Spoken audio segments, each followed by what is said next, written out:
Elhamdülillah. Ağa Kazım bir daha derkhastı dene. Dərxast budur ki, giriftar olduq. Tehranı Qarabağa. Niye? Yerdə cəhənnəmdir. Cəhənnəm buradan yaxşı. Sen bil Allah. Ha, Allah hardadır. Qurban olum Allah. Kazım Cəməl ağa nə vaxt gedəcəyik? Cəməlov yaxşıdır. Cəməlovda da ölməsək qalsaq gedərik də aşağı. Hələ bura bax Kazım, bizə bax. Qorxuluq gedək Cəməlovda da çıxardılar biz eşiyə. Kim çıxardı öyle? 2 milyarder, milyarder.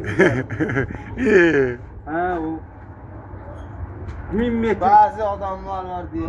Ha, o 1000 metr yeri satsaq.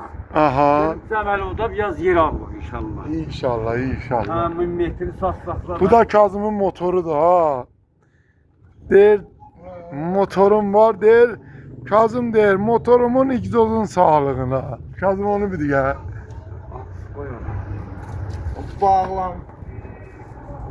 Bu da Məhdidir. İnşallah bir illə ağama bəlfəsən sən evlənəcək toyun görə.